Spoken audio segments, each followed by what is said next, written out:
Hello and welcome to the start of a brand new season from this FM20 story, The Head Coach with me, Daniel. It's season 9, episode 1, and today we're back with Burnley in our quest to try and reach promotion to the Premier League. Firstly, before we go and look at today's fixture and all of the transfer business this summer, as well as showing transfer deadline day in 5 days' time, let me thank everyone who turned up to the live stream on Tuesday morning. Not the perfect time for one, I know, but work commitments mean that's all I could really do. Thank you so much for your support with that. I had a great time, got involved with loads of you in the chat, saw some new faces and some familiar ones. So I was really delighted with that. Thank you so much for coming along. If you have missed it and you want to catch up to see just how all of the transfer action happened this summer, please do catch up in the eye above. I'll put a link to the live stream at the top of that. So please do come and check it out. Let me know what you think of it. Is it something you'd like to see more of moving forward? And thank you so much to everyone who watched live and all of you who have since checked out the replay. I really do appreciate it. Considering it was only my second ever live stream, it felt really natural. It felt really comfortable. And I really enjoyed it. So thank you so much for making it easier for me than it could have otherwise been. But moving on to today, we're starting our championship season. We'll very quickly round up the transfer news from that live stream. We'll play this top of the table clash, or what should be a top of the table clash this season against Watford. And we'll have transfer deadline day, where our director of football's got another chance to make it glorious. But firstly, if you are looking forward to this pivotal season in the career, we have to win promotion according to the board, or we could be dropping back to square one again. If you're looking forward to it, the pressure, the expectation, and hopefully the success as well, please do put a thumbs up on the video. I really do appreciate it. It makes such a big difference for the start of a new season. If we can get as many likes on there as possible, it just encourages people to come and try it out. And the bigger the community, the better and more exciting it can be. If you haven't already and you're new to the channel and want to keep up to date with the season and all of my content in general, please do subscribe down below and turn on that notification bell on. We'll have daily episodes from our 2 long-term FM20 stories, this one and then my Dorking Wanderer save as well. And then on Sunday my 2 news series and a few other different bits on the channel. We've got our stadium review series, a real football world chat, filling a void, a bit therapeutic for me not being able to go to football at the moment. Just gives me something to talk about it, to reminisce, keeps me sane for now. And then the same, our FM20 network career, myself and a co-host on Sunday lunchtime.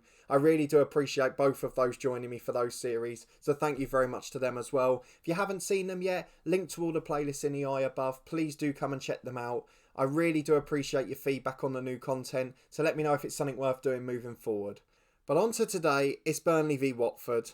It's the side expected to finish their second this season, according to the bookmakers, against us who are expected to finish 6th. But that's according to the media, and the board want promotion.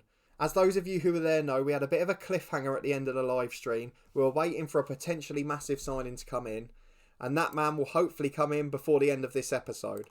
But let's talk about the ones that have come in and out quickly. It's been a busy but not hectic summer. It was early work. You can see nearly all of our signings in mid to June to mid-July, that sort of period. All of the first team ones were in early. But we did have the curveball of one big sale, which just came out the blue. So let's go through the planned outs first. Heriberto Tavares sold to Wigan, newly promoted to this level for $4.5 million. Where they've got that money and that wage structure from, I don't know, because he's earning more than any of our players are, I think. Pavel Jaroszynski went over to Mexico for £1.5 million. Experienced Polish fullback, did a decent job when called upon for us. Don't forget when we joined the club, Cobalt was injured and he was doing a solid job at left back. Tim Preaker went to Bursaspor for $7 million. The fans were upset because he was a key player for them. They really loved him because he'd done well in the past, but his scoring rate wasn't good and he was poor for me. So the director of football choosing to sell him, I think, is a pretty good move. Don't forget in this save, if you are new along, no saying transfers, no saying contracts, no saying staffing. So none of these deals were done by me. Basagog's gone over to FC Metz at 31, a pretty good deal in my book. And then the shock, Giovanni Mayhas, £10 million to Shandong over in China. 135 grand a week he's been offered. He's times his wage by 5 or 6, and I just can't begrudge him the move. So fair play to the lad, I hope he has a good time. And he was a decent servant for us, if we're being honest. And then finally, out on loan is Hossein Zamani. Haven't got a full work permit for him, so he couldn't play at this level. But he's a decent player, so hopefully next year, 1 more year abroad, and he'll be back and available to be in the squad. There was also one player released, and that was because he chose to retire. That man, Chris Wood. I can't show his profile because unfortunately he didn't choose to stay in football, but a legend at the club, obviously there in real life, and has stayed all the way until summer 2027. So fair play to him. Didn't feature much for us, he was right at the end of his career, but a really good player nonetheless, and I'm sure Burnley will appreciate his service. But on to the ins. We've sort of got a mix here. We've got, 5 reserve youth players, a couple of calculated gambles from the head of youth development, and 3 first team signings.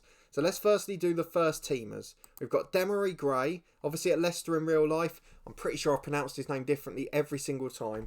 It's been a little bit injury prone in pre-season, which is a concern, but a good winger on either side, 3.5 ability, 3.5 potential.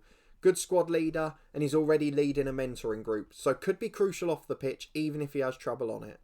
The big summer signing was Fran Villalba from Birmingham, championship rivals I think. Are they still championship? They are. 9.25 million, a natural number 10. He will make his debut today and hopefully become a star this season. And then finally, a familiar face in Ian Wardley. We had him on loan at Charlton a few years back. I said in the stream, I remember him scoring a screamer in the cup for some reason. And he's now come in to compete for the left back spot. Can cover at right back as well, but good competition for Cobalt and a really good young player. £240,000, probably the steal of the century from our director of football. We've got 5 other young players coming in. I'm just going to pick out the 2 most notable, which are Andreas Dimitru, 2-star ability, 4-star potential centre-half. As it stands, our 4th choice at the moment. And then also moving forward into central midfield, 16-year-old Ashley Harrop from Sheffield United. £500,000, 1-star ability, 4.5 potential in the future. A really good young player, good personality, and I'm hoping he can become something quite special. So that's a quick roundup of the stream in the summer. For all of the details, please do go back and watch that episode. I really enjoyed it, and I hope you can join me for more of them in the future. But on we go to today's game. The dynamics look good, and we're going to go and head straight into Watford. Because once we play this game, we've got to skip through to Thursday, and what should be a big transfer deadline day here. Neil always likes to surprise our director of football. He was epic in January. He's been brilliant this summer, and I'm just hoping he's got one more bit of magic in him. But into the Burnley-Watford game, it's pretty much level pegging, as most games are at the start of the season. We're both expected to be in that promotion race, and that makes this game so much more important. As we mentioned, we did pick up a few injuries in pre-season, so if we go back, Demarai Gray was one of them, Orellana on the eve of the season, and Glenn Stevens as well. But we've still got a pretty strong 11, though it does mean because of those attacking injuries, we got a few younger stars on the bench. So in goal today is Ryan Summerskill, the homegrown keeper, Furlong and Cobalt the fullbacks, with Coleman in alongside Simpson, another homegrown player at centre-half. We've got Higgins and Edmonds on the wing, Garcia and Monchu, the Spanish duo in the middle, and Villalba, the number 10, also a Spaniard. All 3, it's a triangle in midfield. And then Sunday Balogun, the star up front. How many goals did he get for us last season? After we joined the club, I think he'd scored 2 at the time, and he scored 16 in the league and 5 in the cup. So a pretty special talent, and I'm hoping he can do the same this year as well. Of course, the likes of Simpson, Summerskill, Edmonds, Balogun all got new deals in the summer during that stream. There was a couple of others as well, Dujon Sterling. Plenty of players that are moving on and doing well. So I'm hoping that as this season goes on, we'll be able to unearth some stars. On the bench, we've got 3 of our 5 youth players from the end of last season. Jack Thorne, who scored on that debut in the final game of last season. He's had a really good pre-season and he's rated really well now. So if we're winning, he'll be coming off the bench. Leon Lowry, young striker. The one worry from the transfer window, he signed a new deal that included a minimum fee release. So we've got to be careful about how much we expose him to the first team, but another one who looks very good for the future. And then finally, Andy May, another man who scored on his debut last season. That final game against Bristol City, it was him who opened the scoring. And he's a good young striker leading a line. So another option off the bench should we need it. We've got Alan Campbell back from loan, Wardley, the new signing on the bench, and then Robinson and Gallagher backups from last year. So let's just go and get into this first game and hope we can get a positive result. In we go then. Turf Moor not far from a sellout, and this Watford side, relegated from the Premier League last year, have some very good players. Lafont in goal, Jedvai at centre-half, a really good player, Cantwell from Norwich over on the left wing, can't pronounce his name, but he's a good player on the right, the Georgian, and João Pedro up front. Mulatieri, that name rings a bell as well. Does anyone know who... Was it Newcastle I had him with? Last season in the head coach. He barely played and then we sold him for big money. I'm sure that was him. Down in the comments if you remember. I will go and check out afterwards, but obviously not in time for this recording. But a 4-4-1-1 for us, we've not changed our tactic from last year. We can't play the attacking football that we want to. I know a couple of you mentioned it in the comments last year, but the board expectations, solid defensive football. And we've got to make sure we adhere to that. But a big game today, if we want to get in the top 6, we have to get something out of it. We can't lose games like this, or we're ending up getting pegged back later this year. If we can win it, an added bonus. And we've got an early throw on the right. It's Furlong into Monchu, back to Furlong again, and back to Monchu. We're keeping the ball well, and it's delivered to the back post and cleared away easily from Watford. Long ball forward towards João Pedro, and he's got men around him, but he's a good tricky player. Gets to the byline, 3 or 4 up with him, into the box to Georgian heads it, but he's straight into the arms of the homegrown summer skill, and he's flying out to try and get possession away. Out to the left wing to Edmonds, back after a long injury at the end of last year, don't forget, and he's charged down the byline, he's into the box, oh, it's a foul, it's got to be a penalty. Is Sunday Balogun the man? See, this is where it's tough for me. Monchu's the best penalty taker, so I'm going to have to pick him. He's experienced, and I just hope that his lack of composure doesn't hinder him. Monchu, the Spaniard, the record signing last season, to give us the lead. It's in, he sends the keeper the wrong way. I don't know if he'd have to retake it, because there was a player definitely in the D when he took it. But he was running backwards, so you've got to let him off. 17 minutes gone. Burnley 1, Watford 0. And this early top of the table clash is looking a very good sign for us. We've dominated the early stages, although Watford levelling up the stats since the goal. And we lead 1-0 with half an hour gone. And it's exactly what we needed to start the season with optimism. Down the right again, Jamie Higgins picking it up. 5 to half time. It's a free kick and it's got to be a red. He's already on a booking, Peter Taylor, the left back. And he is off. Fair play to the referee. He didn't bottle it there. I really thought he might. We've been outplayed since the goal, but Higgins with a free kick. Simpson heads just over. And at half-time, we can have a little rethink, depending on what Watford do.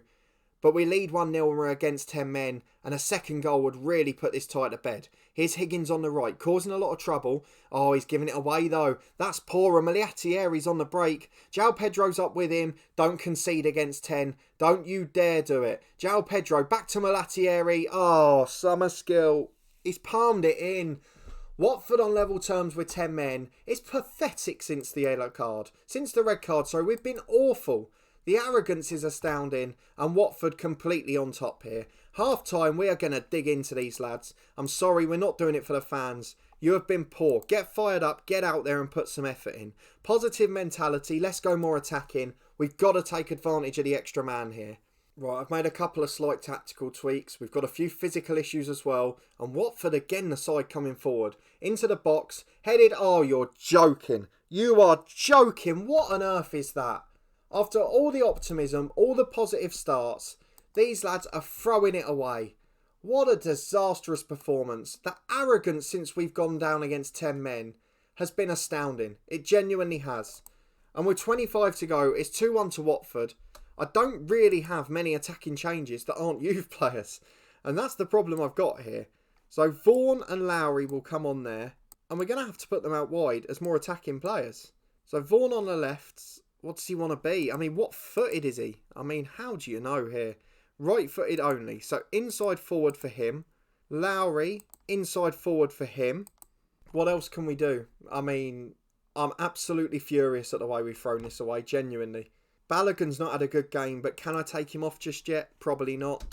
And I tell you what, promotion's going to be a tough test this season because these lads have got arrogant against 10 men. And if they get arrogant every time they're in the lead, it's going to be a long old season. Cobalt to Coleman. Don't forget, the last time we've been in charge of a side, the only other time in charge of a side expected to win promotion, that was Charlton and we got sacked after 2 months. But Jack Vaughan, the youngster, brilliant run. Didn't quite have the finish on him, but I tell you what, that is the live spark we've needed. Balogun's anxious. Do you know what? I'm going to do it. Let's get the kid on. Andy May will come on up front. The 3 youngsters to hopefully save the day. Is there anything else we can do here? I'm going to ask the lads to be more expressive. Just go for it. See what you can produce. But otherwise, I've got basically every attacking attribute on. So let's see if we can take advantage. It's Furlong to Villalba. Not had the greatest debut, but that's a good delivery. Thorne loses out in the air to Cobalt now. Back to Manu Garcia. Monchu. Open to scoring, but not been good since. Falls for Thorne! Oh, this kid gets better and better and better. The final game of last season he made his debut. Scored a screamer. Pre-season scored goals. His rating increased. Doesn't look much on paper. But he's put another one in. What a player Jack Thorne is. And I tell you what, the kids might get us out of jail this year. What else can we do tactically? What formation are Watford now playing? I'm not quite sure. Do you know what? I think we have to work through the middle because we've got 2 inside forwards now as well. So that's what we're going to go for. We're going to try distribute to playmaker. In fact, we won't worry about that. Just focus play through the middle. Let's work through them. Let's get down the middle of the pitch and see if we can take advantage here. We're pushing further forward. We've got the exuberance of youth and we've got a throw in on the right hand side with Furlong. Falls for Monchu. I mean, we've basically gone through every emotion here. Furlong into the box, back post, headed up more than away, and Thorne picks it up on the left. Back to Cobort, delivers to the front post, beats everyone, falls all the way to Lowry, and now Furlong into the box, shot blocked. Really poor effort. He didn't need to go for it there, and now João Pedro can counter for Watford.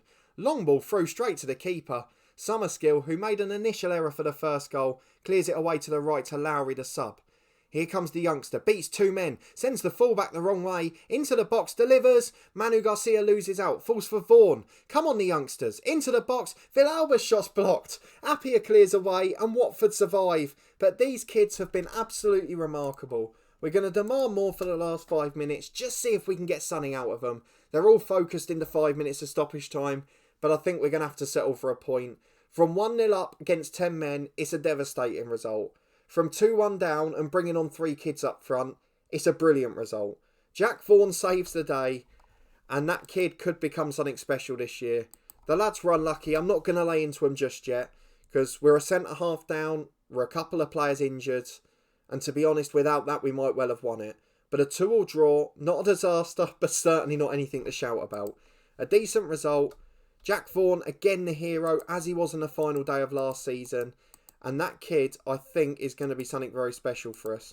If we confirm his match rating there, 8.1 off the bench, it's not going to be long before that kid's in the first team. So we'll praise his last game. He was absolutely brilliant. And let's skip ahead to transfer deadline day and any help that we may be able to get in. First news of the day, young striker Trevor O'Callahan.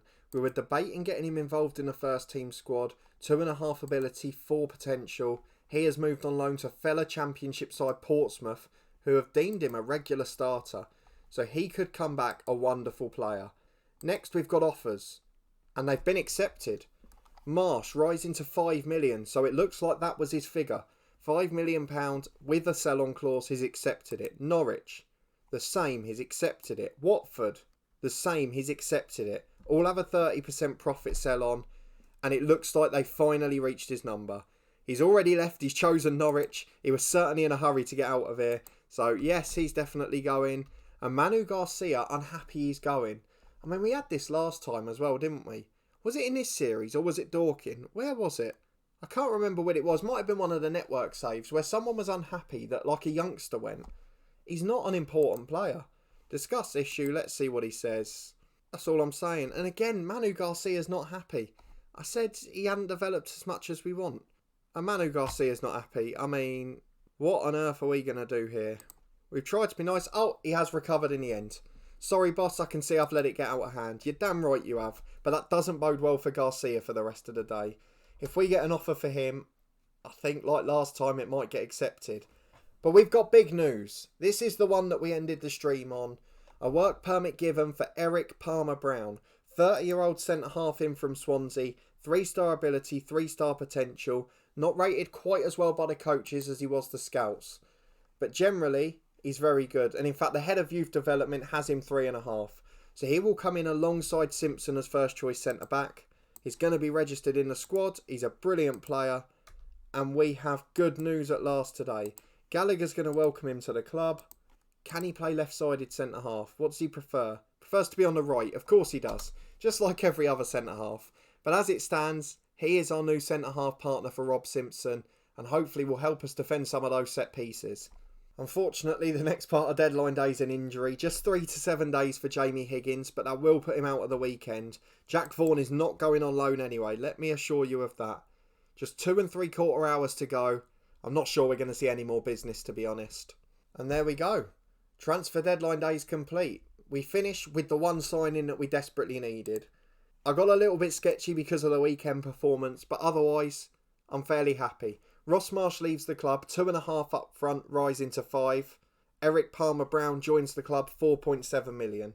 So it means over the course of the summer, we've made a nearly £10 million profit in the transfer window. And again, I think we've got a stronger squad than when we started. So well done to Neil Dewsnip, the director of football. He carries on and does an efficient job. We're very happy with what he's done. Not so happy with that first performance of the season. But we will try our very best to make it to promotion this season. If we don't, we know we're going to be at risk of the sack. So let's cross our fingers and hope we can do it.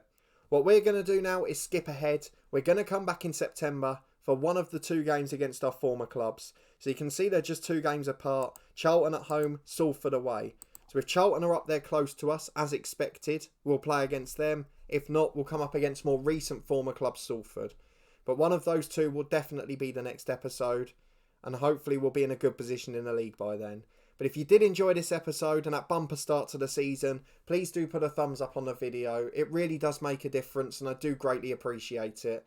Let me know what you thought of the performance, the arrogance when we went down to 10 men, and what we've got to do to tighten up and improve this season. We've got to make that top 6 and ideally we've got to make that top 2, even though the media don't expect us to. So it's going to be a tough test for us, but hopefully we'll be up to the challenge. Let me know in the comments what you think of Eric Palmer-Brown and Ross Marsh finally leaving the club after the live stream. Do you think they're going to be good things for the club? And do you think we're in a good enough position with the squad? Hopefully the injuries will calm down soon and we'll be back in a stronger position in that front. But otherwise, things looking fairly good off the pitch. And on it, we've just got to tighten up that leaky defence. If you haven't already, subscribe to the channel and turn that notification bell on down below to get daily updates as a new episode's release on the channel, including from this story and our other FM21 club story with Dorking Wanderers, both of them coming to really crucial points. We're trying to make that step to the elite level, and of course it's the hardest one to make in this game. So hopefully we'll have success in both, and hopefully you'll be able to come and join me to find out. There's also our 2 new Sunday series which continue this week at the same time. At midday we've got our FM20 network career, myself against a co-host over the course of a season, and then also at 4:30 our stadium review series, Review the 92. Myself and a friend, sort of therapeutic for us. We're not able to go to football, so we're talking about the grounds we visited instead. A little bit of nostalgia for us. Let us know your opinions if you've visited, and please do give me feedback on all the new content on the channel. It really does help me moving forward. But a massive thanks for watching this one and joining me for another season in this series. I hope you enjoy it as we go along. I'm pretty sure this one's going to be a tense one. But a massive thanks for watching as always, and hopefully I'll see you next time.